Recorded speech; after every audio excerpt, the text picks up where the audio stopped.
Hello friends, मैं संध्या आप सभी का स्वागत करती हूँ स्टडी करिकुलम में। जैसे कि आप सभी जानते हैं कि आज हम सबका सेकंड क्लास है। फर्स्ट क्लास हम सब देख लिए हैं शिक्षा प्रशासन का अर्थ तथा परिभाषा, जिसमें बहुत सारे विद्वानों ने अपने मत दिए थे। जो स्टूडेंट फर्स्ट क्लास नहीं देखे हैं वो ज़रूर देख लें, आप लोग के लिए बहुत ही यूजफुल रहेगा। ऑब्जेक्टिव टाइप के जो भी क्वेश्चन बनेंगे उसी बेस पर बनेंगे। तो चलिए आज देखते हैं। आज हम लोग पढ़ेंगे शैक्षिक प्रशासन का स्वरूप। आज का टॉपिक है शैक्षिक प्रशासन का स्वरूप, नेचर ऑफ एजुकेशनल एडमिनिस्ट्रेशन।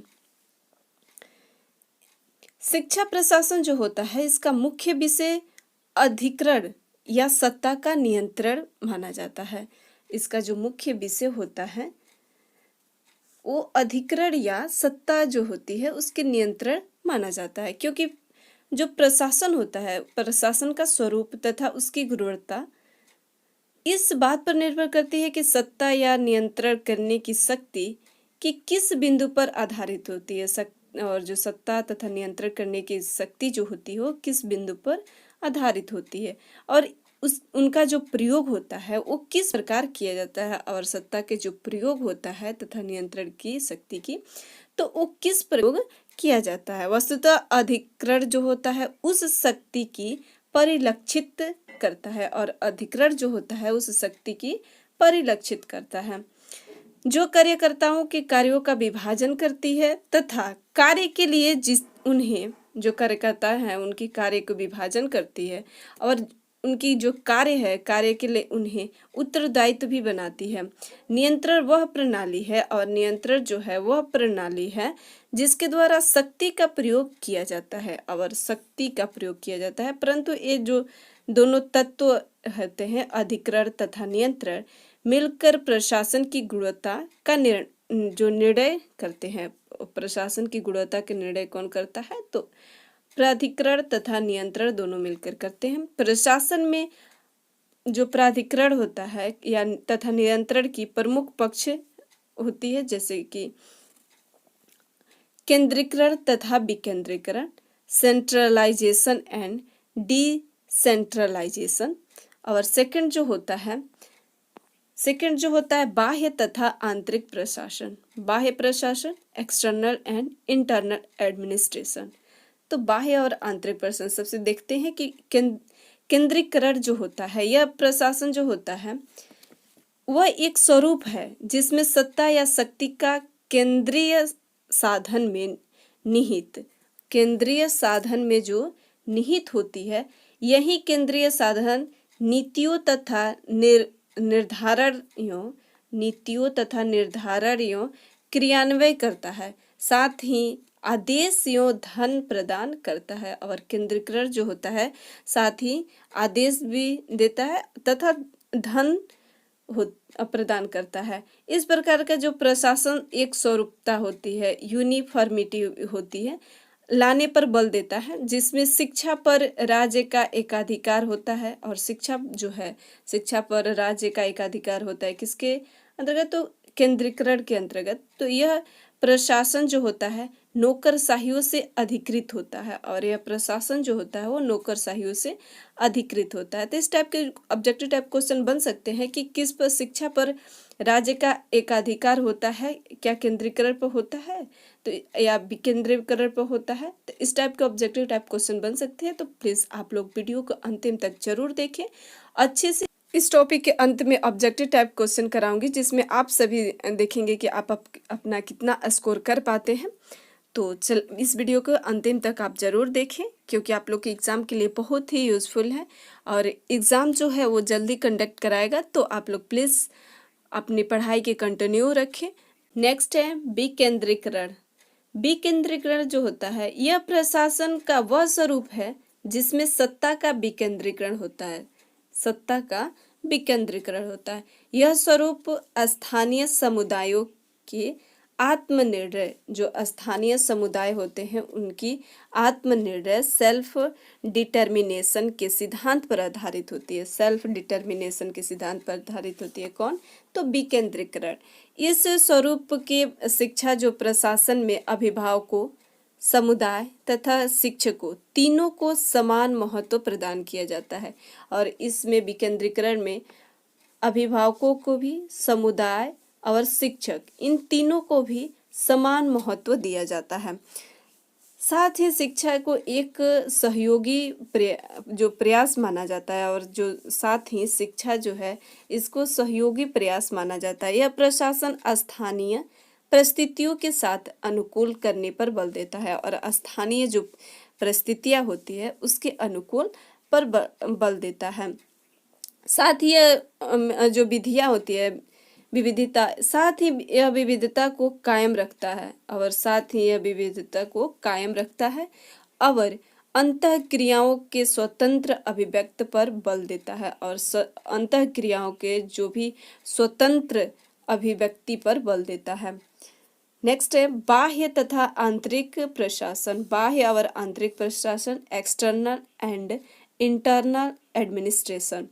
बाह्य प्रशासन जो होता है, शिक्षा का बाह्य प्रशासन उस प्रभाव या आदेश का संकेत देता है। शिक्षा के जो बाह्य प्रशासन है उस प्रभाव या आदेश पर आदेश का संकेत देता है जो उच्च स्तर की शक्ति द्वारा दिए जाते हैं, जो उच्च स्तर के शक्ति के द्वारा दिए जाते हैं। भारत में शिक्षा के बाह्य प्रशासन का अर्थ है शिक्षा विभाग द्वारा शासकीय नियंत्रण से लगाया जाता है। शासकीय नियंत्रण से जो लगाया जाता है वही बाह्य प्रशासन के इसका अर्थ है।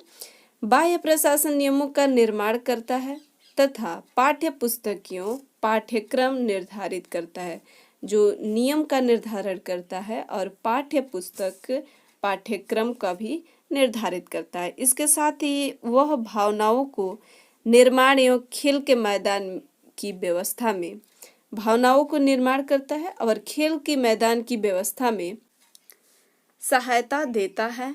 साथ ही उनके लिए निर्देशक सिद्धांतों का निर्धारण करता है, और साथ ही उनके लिए निर्देशक सिद्धांतों का निर्धारण करता है। यह शिक्षकों तथा अन्य कर्मचारियों के वेतन, सेवाओं के दशाओं और सत्र की अवधि आदि का निर्धारण करता है, और सत्र की अवधि आदि का निर्धारण करता है। आंतरिक प्रशासन जो होता है, आंतरिक प्रशासन से उस व्यवस्था का अर्थ लगाया जाता है जो विद्यालय का नेता अपने साथियों की सहायता से विद्यालय के प्रतिदिन के कार्यों एवं क्रियाओं के संचालन के लिए स्थापित करता है। विद्यालय के जो प्रतिदिन के कार्य और क्रियाओं के संचालन के लिए स्थापित करता है। इसके अतिरिक्त विद्यालय का नेता अपने शिक्षकों, अन्य कर्मचारियों, प्रबंधकों तथा छात्रों के सहयोग से शिक्षा विभाग द्वारा निर्धारित सामान्य नियमों के अनुसार विद्यालय की व्यवस्था करता है, और सामान्य नियमों के अनुसार विद्यालय की व्यवस्था करता है। नेक्स्ट है शिक्षा प्रशासन के उद्देश्य, ऑब्जेक्टिव्स ऑफ एजुकेशनल एडमिनिस्ट्रेशन। शैक्षिक विकास की दृष्टि से शिक्षा प्रशासन के उद्देश्यों को हम निम्नलिखित रूप से स्पष्ट कर सकते हैं। बच्चों के सर्वांगीण विकास के लिए उचित वातावरण तैयार करना। बच्चे के सर्वांगीण विकास के लिए उचित वातावरण का तैयार करना। शैक्षिक प्रशासन शिक्षा संबंधी जो कार्यों के संपन्न करता है, शिक्षा के क्षेत्र में कार्यरत जो व्यक्ति की सहायता करता है। इस सब के साथ साथ शैक्षिक प्रशासन बच्चों के लिए ऐसा वातावरण तैयार करता है जिसमें बालक का संपूर्ण विकास संभव हो सके, और शैक्षिक प्रशासन एक प्रकार की ऐसी व्यवस्था करता है जिसमें बालक की संपूर्ण विकास हो सके। इसी संदर्भ में केंडेल महोदय का मत है, मूलतः शैक्षिक प्रशासन जो होता है, मूलतः शैक्षिक प्रशासन का उद्देश्य यह है कि अध्यापकों तथा छात्रों की ऐसी परिस्थितियों में एक साथ लाया जाए जिससे कि शिक्षा के उद्देश्य अधिक सफलतापूर्वक प्राप्त हो सके। और केंडल महोदय का कहना था कि शिक्षा जो है, शैक्षिक प्रशासन जो है वो अध्यापक तथा छात्रों की परिस्थितियों में एक साथ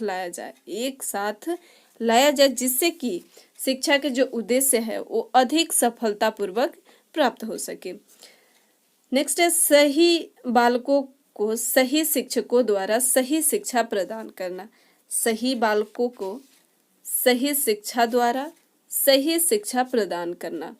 शैक्षिक प्रशासन का उद्देश्य है कि शिक्षा के क्षेत्र में कार्यरत व्यक्तियों के उनके उत्तरदायित्वों का ज्ञान कराया जाए, उनके उत्तरदायित्व जो है उसकी ज्ञान कराया जाए, बालक के व्यक्तित्व का विकास किया जाए और प्रत्येक व्यक्ति को उसकी क्षमता के अनुरूप, और जो भी प्रत्येक व्यक्ति है उसकी क्षमता के अनुरूप उसके अवसर उपलब्ध कराया जाए और उसकी क्षमता के अनुरूप उसका अवसर उपलब्ध कराया जाए।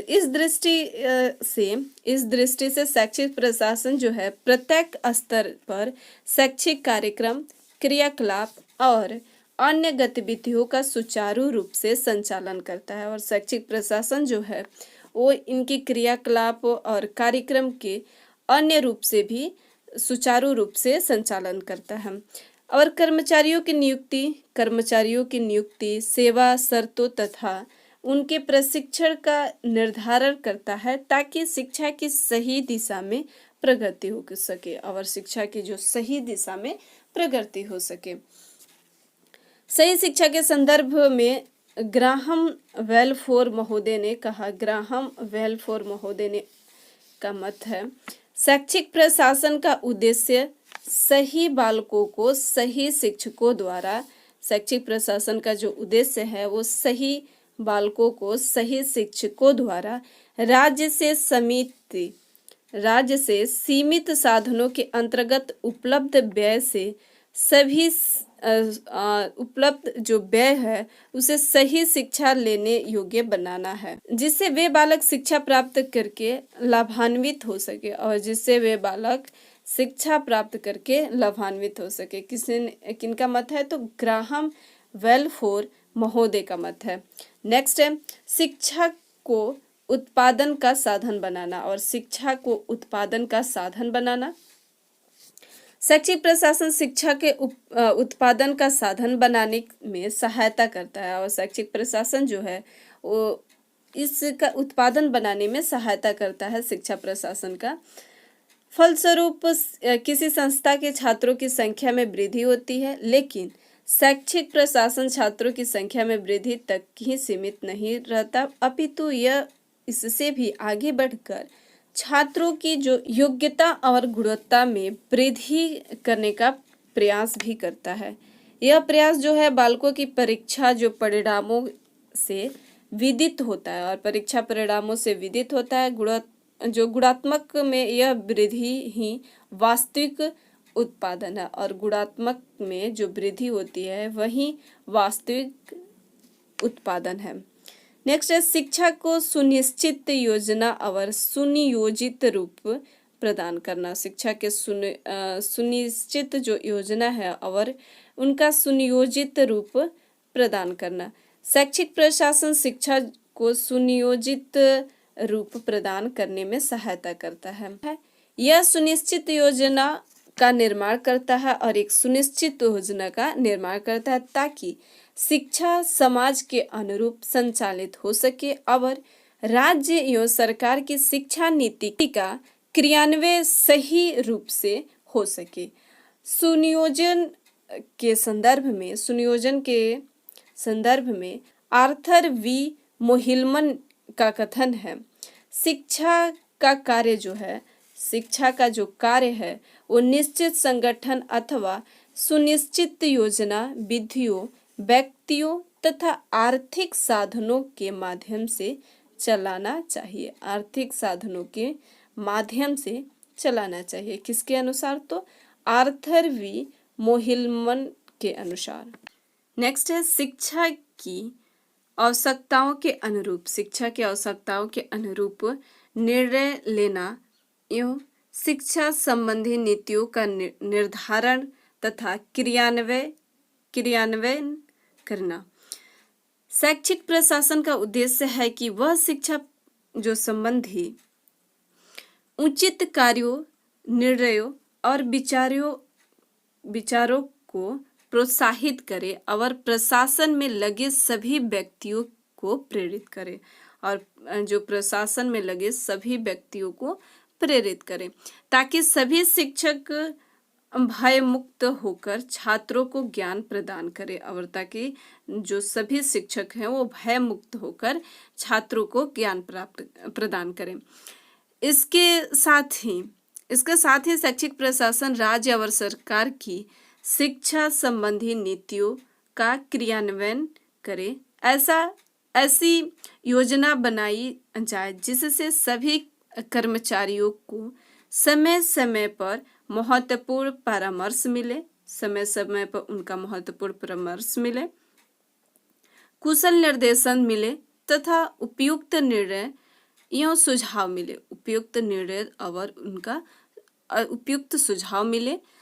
निर्णय के संदर्भ में जैसी वी सीयर्स महोदय का कहना है, प्रत्येक प्रशासनिक जो निर्णय तथा प्रत्येक कार्य शैक्षिक आवश्यकताओं के अनुरूप लेना अत्यंत आवश्यक है।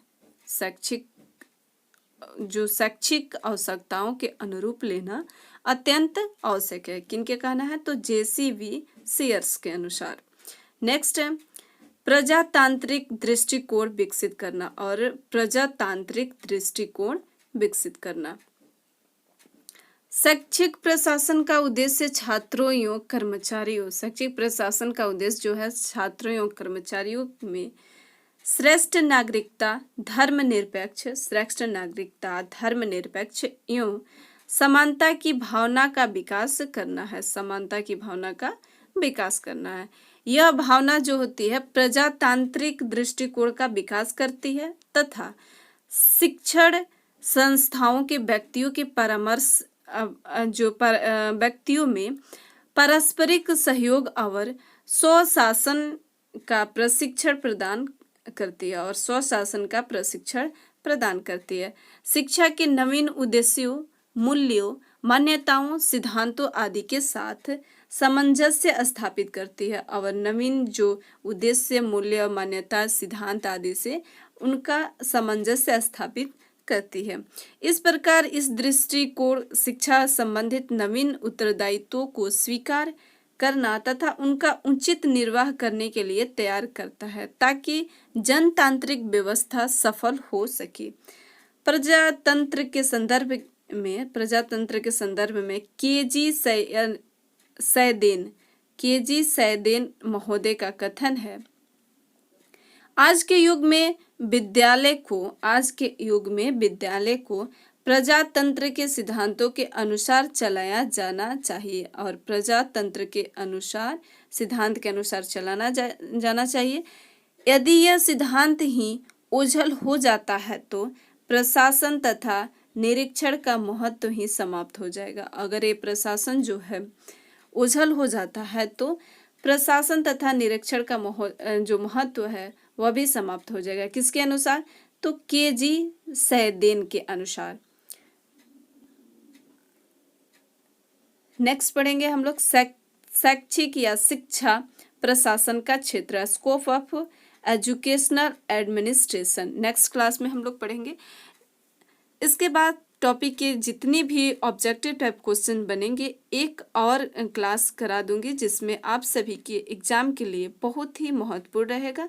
तो आप हमारे साथ बने रहने के लिए इस चैनल को सब्सक्राइब कर लें। जो स्टूडेंट्स पहले से सब्सक्राइब कर लिए हैं उनको तहे दिल से धन्यवाद, और जो स्टूडेंट अभी तक सब्सक्राइब नहीं किए हैं, वो न्यू स्टूडेंट हैं, वो अब ज़रूर सब्सक्राइब कर लें, ताकि आपके पास जब भी मैं क्लास अपलोड करूं तो आपके पास नोटिफिकेशन पहुंच जाए। आपको ये क्लास कैसी लगी नीचे कमेंट बॉक्स में ज़रूर बताइएगा। धन्यवाद।